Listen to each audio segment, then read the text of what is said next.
1968, date dans laquelle sort dans les salles obscures un film qui marquera à jamais le monde cinématographique. 8e film du réalisateur, ce film toujours acclamé aujourd'hui pour les effets spéciaux et la musique, ce film souvent imité mais jamais égalé, sera une marque indélébile dans les cerveaux des cinéphiles. Ce film qui marquera un grand tournant dans la carrière de son réalisateur. Ce film qui nous parle à la fois d'évolution humaine et de voyage interstellaire. Ce film qui sera un pilier du cinéma de science-fiction. Ce film est 2001, l'Odyssée de l'espace.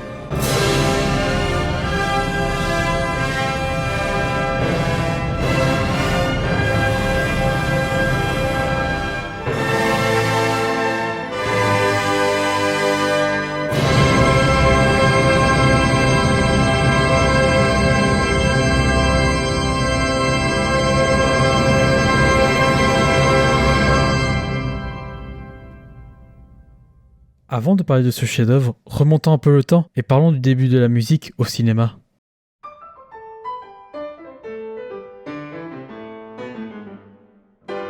Si on remonte à l'époque du cinéma muet, la musique était déjà présente. Il était utilisé pour cacher le bruit infernal que faisait le projecteur. La musique servait avant tout à renforcer les scènes tragiques, comiques ou autres. La musique était jouée de différentes façons. Le plus souvent, c'était par un pianiste, car manque de place pour un orchestre. Un peu plus tard est apparu le phonographe, quand le cinéma parlant commençait à émerger. Le choix des morceaux était uniquement du domaine de la musique classique. On utilisait des catalogues musicaux pour choisir la composition qui sera le mieux adaptée à la scène. En 1908, Camille Saint-Saëns composera la toute première bande originale d'un film. C'est L'assassinat du duc de Guise, de André Calmette et Charles Le Bargui. Pour créer sa musique, il utilisa des leitmotifs pour qu'elles conviennent aux scènes. Et dis donc, Jamie, c'est quoi un leitmotiv ? C'est vrai qu'on peut se poser la question. Un leitmotiv, mot venant de l'allemand, leit voulant dire diriger et motiv le motif, on peut le définir comme une musique qui représente quelqu'un ou quelque chose, personnage, sentiment ou entité. C'est Richard Wagner qui l'a popularisé grâce à ses opéras où certaines musiques représentaient un personnage. Pour vous imaginer, si on prend l'exemple de Star Wars, le leitmotiv peut présenter un personnage comme Dark Vador,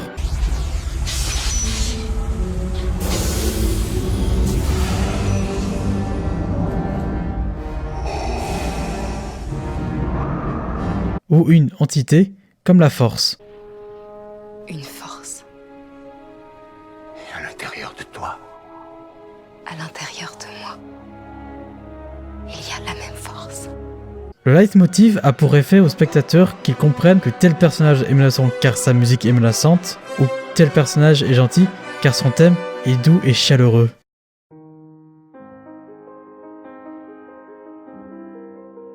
Maintenant, si on revient à Kubrick, il y a un avant et après 2001 l'Odyssée de l'espace. Depuis son premier film, Fear and Desire, sorti en 1953, à son dernier film, Les Sentiers de la Gloire, sorti en 1957, il travaillait depuis 6 ans avec le compositeur Gerhard Fried. Puis, il devait travailler avec Alex North, obligé par les studios, car il était très populaire. La production du film Spartacus s'est mal passée, en raison de divers problèmes, et parmi ces problèmes, il y avait la musique. Stanley Kubrick était une personne très introvertie et intransigeante, qui voulait contrôler tout jusqu'au moindre détail.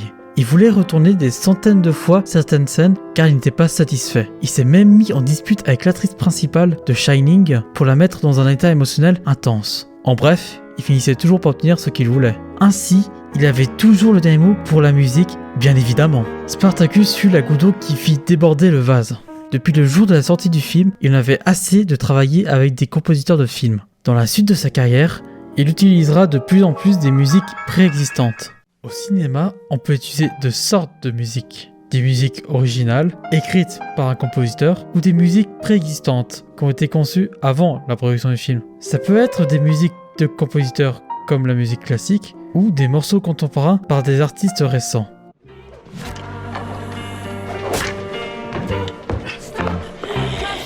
Okay, John, it's time at the bar.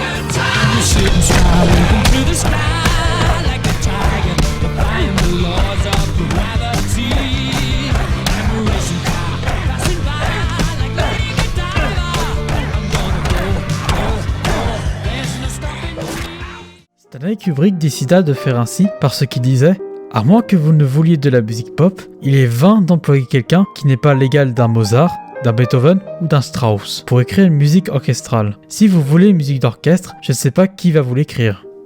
Dans le film Lolita, il va travailler avec 2 compositeurs, Bob Harris pour le thème de Lolita et Nelson Riddle pour le reste des musiques. Et pour finir, dans Dr. Flamour, il prendra le compositeur Laurie Johnson.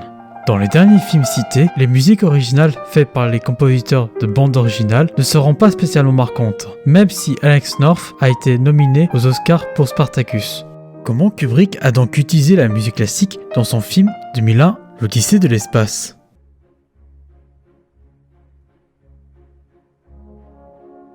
Avant de parler de la musique, faisons un résumé bref et rapide de l'histoire. L'histoire commence à l'aube de l'humanité, où l'homme n'est qu'encore qu'un singe primitif. Un jour, un groupe de singes découvre un monolithe noir devant leur tanière. Ils le touchent par curiosité et ainsi, ils ont la révélation qu'ils peuvent utiliser les os comme une arme pour se défendre contre les prédateurs et les autres clans de singes. Plan sur un os lancé dans les airs, et là, la plus grande ellipse de l'histoire du cinéma. Nous sommes maintenant en 2001. L'homme découvre un objet non identifié enfoui sur la Lune et envoie un groupe d'astronautes pour voir de quoi il s'agit. Ils arrivent sur la Lune et découvrent un autre monolithe noir, datant de 4 millions d'années. Cette fois-ci, ce monolithe provoque des bruits assourdissants. Ce sont des ondes radioélectriques en direction de Jupiter. 18 mois plus tard, un vaisseau est envoyé direction Jupiter pour voir ce qui se passe. Dans le vaisseau Discovery 1, il y a 2 astronautes, David Bowman et Frank Paul. Il y a aussi 3 autres scientifiques hibernés dans des caissons. Et pour finir, il y a HAL 9000, une intelligence artificielle qui dirige le vaisseau et s'occupe de son bon fonctionnement. Durant leur long voyage, HAL 9000 commence à devenir déviant et veut voir la mort de son équipage. Les 3 scientifiques et Frank y perdent la vie. David survit et réussit à atteindre Jupiter. À l'orbite de Jupiter se trouve un 3e monolithe. David sort avec son mini-vaisseau. Quand il touche le monolithe, il est transporté dans un tunnel coloré à l'aspect psychédélique. Quand il en sort, il arrive dans une pièce blanche meublée comme à l'époque de Louis XVI, mais elle est conçue pour son confort. On le voit vieillir en accéléré et finit sa vie dans son lit. Là apparaît une dernière fois le monolithe qui lui fait face. David se transforme en fœtus cosmique et se téléporte à l'orbite de la Terre. Fin du film et du résumé.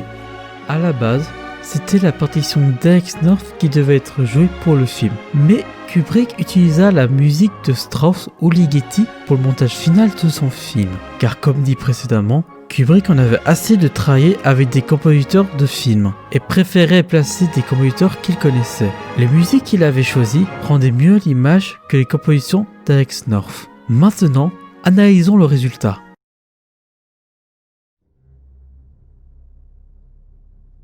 Comme entendu dans l'intro de cette vidéo, la première musique dont je vais vous parler est Ainsi parlait Zarathustra de Richard Strauss. Strauss avait écrit cette musique en se basant sur le poème philosophique éponyme de Friedrich Nietzsche. Sa musique est un poème symphonique qui raconte un lever de soleil. Les contrebasses et la grosse caisse qu'on entend au début représentent les obscurités, puis viennent les trompettes qui symbolisent l'appel du soleil. Les timbales qui s'enchaînent sont ici pour intensifier sa venue comme un acte divin. Ce motif est répété 3 fois jusqu'à qu'il monte en apothéose où tous les instruments jouent en même temps. Dans 2001, l'Odyssée de l'espace, Ainsi parlait Zarathustra est présente 3 fois dans le film. La musique introduit le film, elle fait le pivot dans l'humanité de l'homme quand le singe découvre qu'il peut utiliser son os pour détruire d'autres os. Finalement, elle conclut le film en montrant le fœtus cosmique. Dans l'œuvre de Nietzsche, il y a le concept de surhumain que Kubrick exploite tout au long du film en montrant l'évolution de l'homme qui passe de l'Australopithèque à l'homme perdu dans l'espace, puis le fœtus cosmique qui serait l'évolution ultime de la race humaine. Je n'ai pas le temps de rentrer plus dans les détails. Chaque fois que la musique est jouée, l'homme a évolué physiquement et psychologiquement. Sinon, on peut voir l'utilisation de cette musique plus comme un côté dionysiaque, comme on peut le voir soit par l'alignement des planètes, qui serait possible uniquement avec l'intervention d'un dieu, ou le fœtus cosmique, représenté comme un dieu vivant qui regarde la Terre, qui est présenté par le regard caméra du bébé et les spectateurs qui se sont observés et jugés. On peut entendre une montée des notes commençant dans les graves, qui peut être les limbes, et monte de plus en plus dans les aigus, qui peut signifier que l'espèce humaine a réussi à atteindre l'espace et au-delà. Kubrick est vu aujourd'hui comme la référence du réalisateur qui a remis au goût du jour les compositeurs de musique classique au cinéma. Quand un réalisateur exploite une musique que Kubrick a utilisée, c'est souvent soit pour le rendre hommage ou reprendre le même sens de la musique. Dans le cinéma contemporain, on peut entendre Ainsi parlait Zarathustra dans Wall-E ou Charlie et la chocolaterie, qui sera un hommage direct à Kubrick.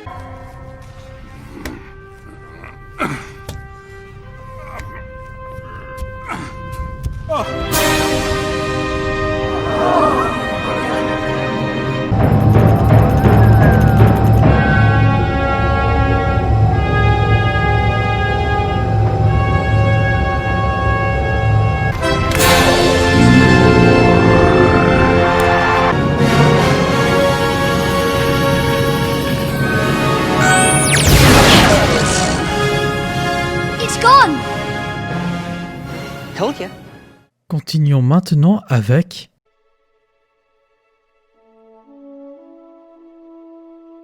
Le Beau Danube bleu est une musique composée par Johann Strauss II le 13 février 1867. C'est une valse. La valse est une danse. La plupart du temps, elle est jouée en mesure 3/4. L'intérêt d'une valse est de danser avec son ou sa cavalière enlacée et tournée tout en se déplaçant en synchronisation. Dans le film, Kubrick l'utilise 3 fois dans des séquences de l'espace, telles que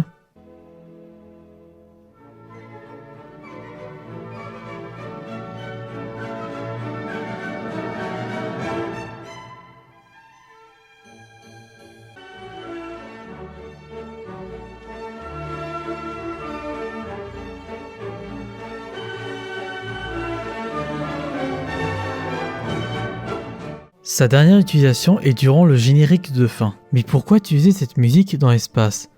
C'est durant une projection d'images d'espace que Kubrick entend de la cabine du projectionniste qui jouait le Danube bleu. C'était Andrew Birkin, assistant du réal, qui disait « Lorsque les lumières se sont rallumées, Stanley s'est retourné avec une lueur dans le regard, comme un petit garçon, une étincelle contagieuse. Et il nous dit « Mais en fait, se parlant à lui-même, pensez-vous que si j'utilisais ce morceau dans le film, ça fonctionnerait ?» Je me demande. Et bien sûr, il s'en est servi. Quand on voit la scène, on remarque que la base spatiale ou le stylo tournent sur eux-mêmes, tout comme la valse où le couple tourne sur lui-même tout en synchronisation sur la musique. Si on prend un point de vue un peu plus éloigné, on peut constater que la Terre tourne sur elle-même, qui tourne elle-même autour du Soleil. Tout comme la valse où chaque astre représente un couple qui danse. C'est la grande raison pourquoi Kubrick l'a laissé dans son montage final. C'est surtout aussi parce qu'une magie s'opère en voyant cette scène. La grâce de la musique associée à la chorégraphie des vaisseaux qui deviennent indissociables. Kubrick disait à sa femme « Tout ce qu'il y a dans la nature tourne,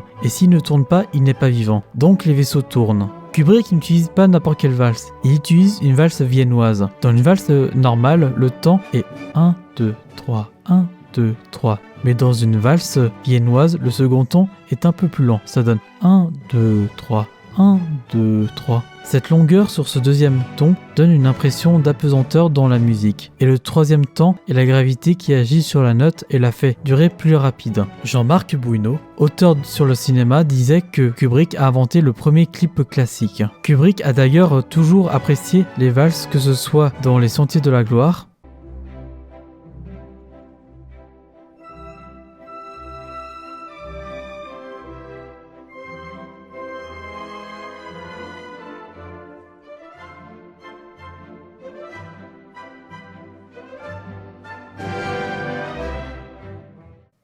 ou Eyes Wide Shut.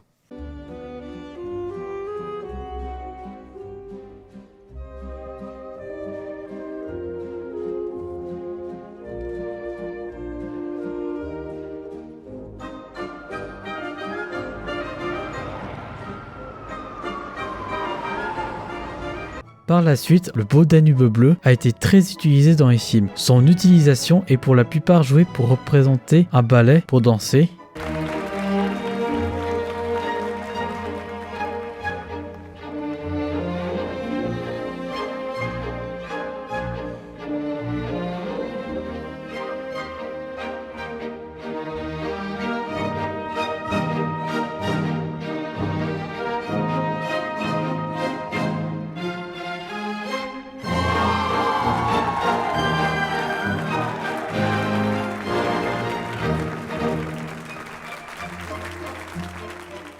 ou d'autres réalisateurs l'utilisent à référence à Kubrick dans des scènes où le personnage a l'impression d'être en 0G.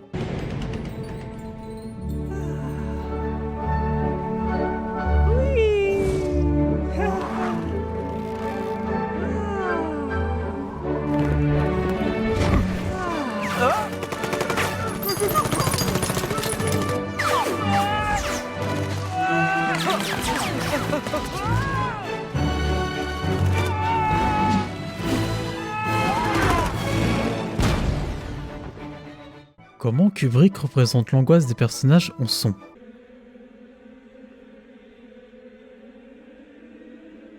Ligeti est un compositeur classique hongrois moderne. Il n'était pas connu de base, mais le film l'a rendu célèbre. La musique qu'il a utilisée, le Requiem, pour le thème du monolithe, ce thème musical représente vraiment bien le côté divin ou extraterrestre du monument. Les chœurs qu'on entend peuvent à la fois représenter les voix que les singes entendent ou une voix tétradimensionnelle qui est traversée par le biais du monolithe. Les violons intensifient les voix pour leur donner une dimension angoissante au monolithe qui prend tout le cadre dans certains plans. Ces chants avec des corps peuvent faire un parallèle avec le Requiem, le chant des morts, car le corps est souvent une connotation de mort, comme dans Pierre le loup où le loup est représenté par un corps. Les clusters sont utilisés pour intensifier cette sensation de malaise et angoisse ressentie par les personnages. Ils lui donnent un effet chaotique à ce monument inconnu. La musique Lux Aeterna est utilisée quand le groupe de cosmonautes vont vers le monolithe qui se trouve sur la Lune. Les chœurs sont là pour intensifier l'entité mystérieuse et inexplicable du monolithe, qui s'intensifie quand il s'approche jusqu'à l'ultrason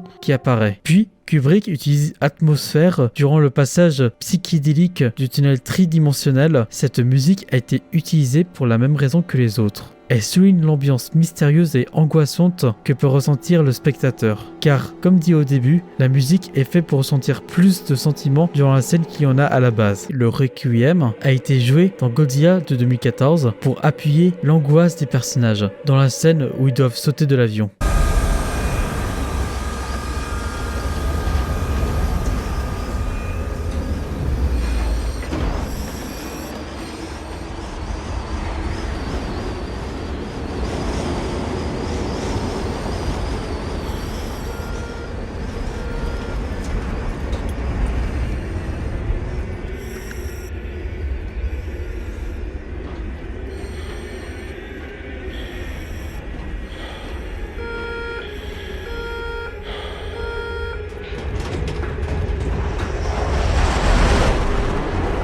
Après le film 2001 L'Odyssée de l'espace, Kubrick prit la même recette qui est de mettre des musiques classiques dans ses productions. Son prochain film est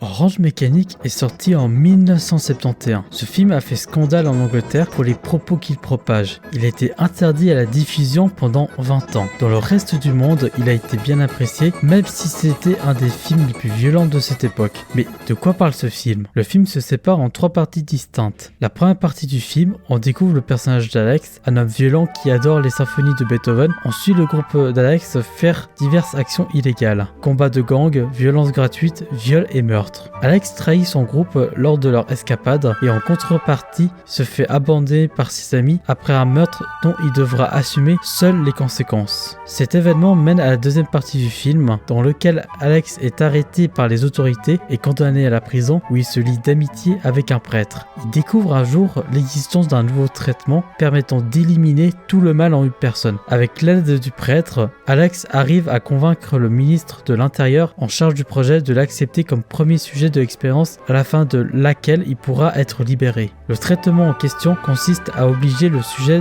à regarder des images d'une extrême violence, tout en écoutant des passages de la 9e symphonie de Beethoven en fond. Le traitement est très douloureux pour Alex. Après quelques semaines, les résultats de ce nouveau traitement sont montrés en public pour un test final. Ainsi, ce test montre la douleur et les envies de vomir d'Alex à chaque pulsion de violence ou de désir sexuel. La troisième partie du film est consacrée au retour d'Alex dans le monde réel. Ce retour est marqué par ses souvenirs du passé qui viennent le hanter. Chaque personne à qui il a fait du mal se retourne contre lui. Ses parents l'abandonnent, les sans-abri qu'il a violentés au début du film le frappent maintenant à répétition. Ses anciens amis se vengent une dernière fois en le noyant presque. La dernière personne à se venger est un vieil homme dont Alex a violé sa femme sous ses propres yeux au début du film. L'homme ayant connaissance de son visage et de son histoire l'enferme dans une chambre en mettant la 9e symphonie de Beethoven. Ce que Alex ne peut supporter, il se jette alors par la fenêtre et se réveille dans un lit d'hôpital en compagnie du ministre de l'Intérieur. Ce dernier lui propose un marché qu'Alex accepte. Le film se termine sur une poignée de main entre le ministre et Alex imaginant faire l'amour avec une fille entourée de bourgeois l'applaudissant, sous-entendu qu'il est guéri. La musique utilisée dans le film est assez spéciale. En effet, c'est Wendy Carlos qui adapte les musiques choisies par Kubrick avec un instrument qui a marqué leur époque, le synthétiseur. Celle-ci pouvait créer et moduler des sons sous forme de signaux électriques. Cependant, toutes les musiques ne sont pas modifiées et certaines sont toujours à l'état d'origine. Comment Kubrick a utilisé ces musiques dans son film? Il commence dès l'intro du film avec le thème d'Alex.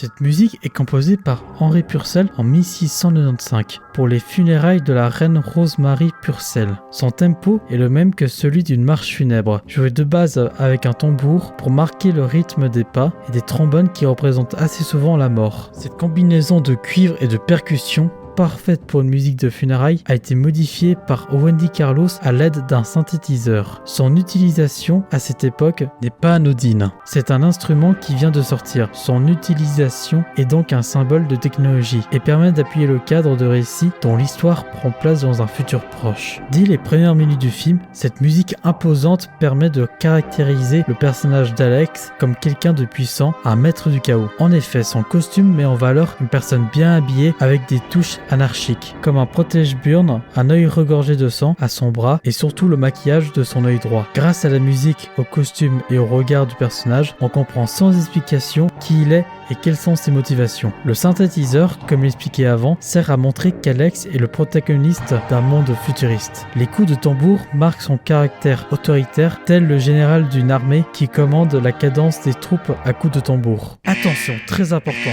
Dans un film, la musique peut être diégétique ou extra-diégétique. La musique extra-diégétique est extérieure au film, comme dans cet extrait.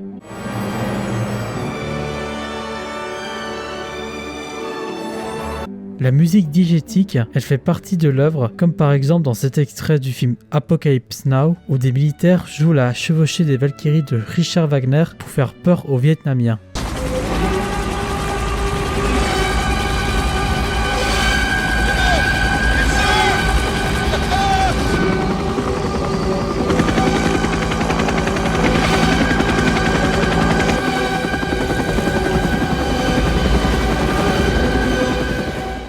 Cette musique est rejouée plusieurs fois dans le film. On remarque d'abord qu'il s'agit de la musique du bar dans lequel les personnages vont, donc elle est diégétique. Puis l'air est joué différemment dès lors qu'on arrive chez Alex.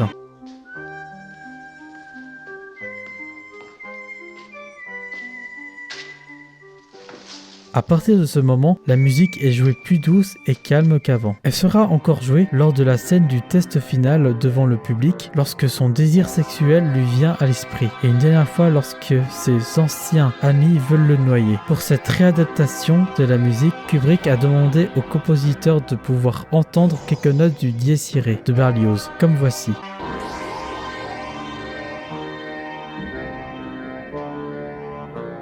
Ce qui me permet de faire une petite aparté sur le thème principal de Shining.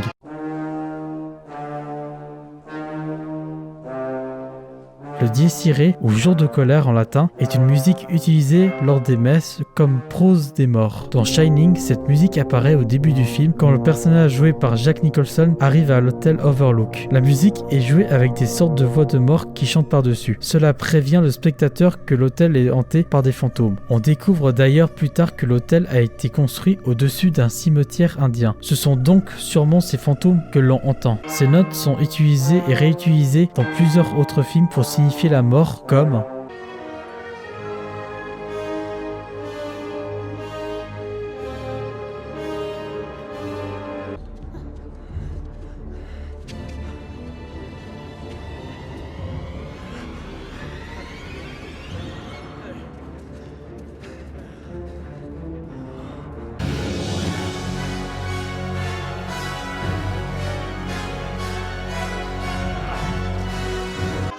Fin de la partie. Dans un autre contexte, la personnalité violente d'Alex est présentée par une autre musique.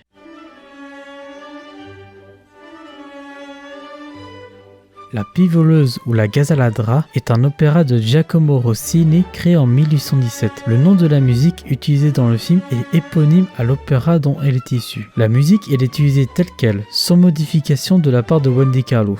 Elle est exploitée 3 fois dans le film. D'abord dans la scène où Alex et sa bande se battent contre une bande de rivales, puis lorsque Alex trahit son groupe dans une scène au ralenti au bord de la Tamise, et enfin lorsque le personnage agresse une vieille dame dans sa demeure. Dans la scène de la Tamise, Alex se dit que cette musique vient de la fenêtre d'une stéréo. C'est à partir de ce moment qu'il commence à trahir ses compagnons et à se battre contre eux. À ce moment du film, on peut même penser que c'est la musique classique qui déclenche en lui ses envies d'ultra-violence. En ce qui concerne la composition du morceau, toute la musique est jouée par des violons qui représentent la pie. La partition monte de plus en plus en crescendo, que ce soit en sonorité ou en rythme. Dans la première scène du film, le crescendo permet de montrer la progression du duel entre la bande d'Alex et celle des Billy Boys. Le combat commence à la main, aux armes, puis va jusqu'à s'en prendre au mobilier du casino. C'est une progression à la fois dans la violence et dans le montage où les plans sont de plus en plus saccadés et synchronisés avec le rythme de la musique. Ce morceau illustre des scènes de pure violence telles que l'on pourrait même croire à une transformation des scènes de violence en scènes de danse. Les combattants deviennent ainsi des danseurs exécutant une chorégraphie ajustée à la musique.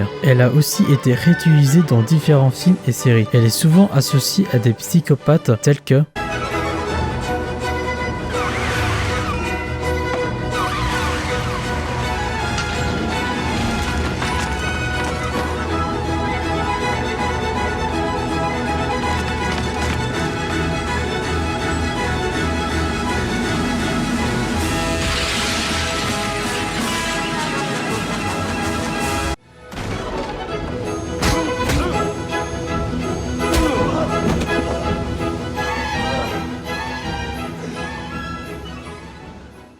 Ce n'est pas la seule musique de Rossini que Kubrick utilise dans ce film. Il y a aussi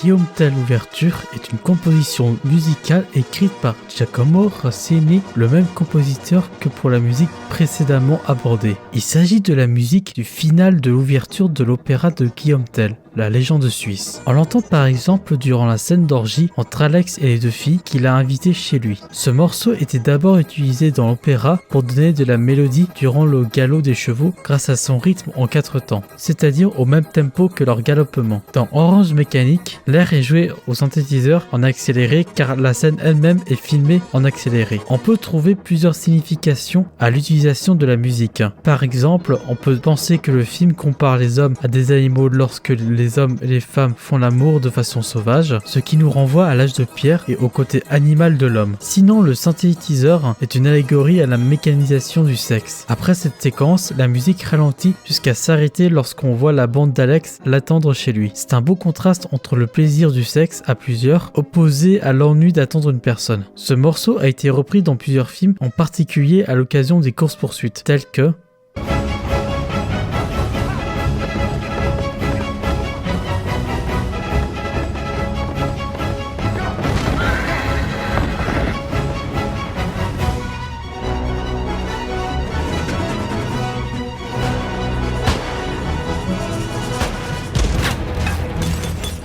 comment Kubrick représente des personnages nobles.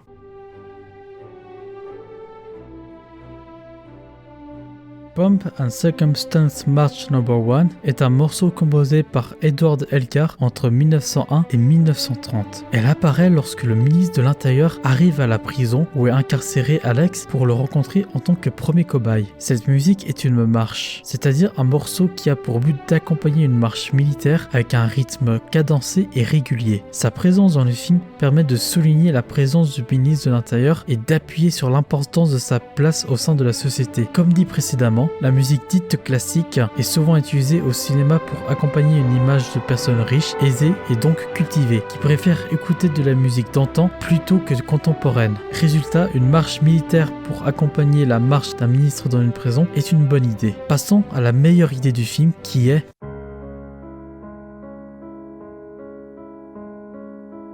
Ludwig van Beethoven est un compositeur allemand qui a su révolutionner la musique à son époque. Beethoven est un prodige de la musique comme Kubrick l'est du cinéma. Ce dernier a voulu lui rendre honneur en lui donnant un rôle central dans Orange Mécanique. Durant le film, Kubrick parsème plusieurs extraits de ses compositions telles que la 5e ou la 9e symphonie. Tout d'abord, on entend les 4 notes les plus marquantes de la 5e symphonie dans la sonnerie du vieil homme au début du film.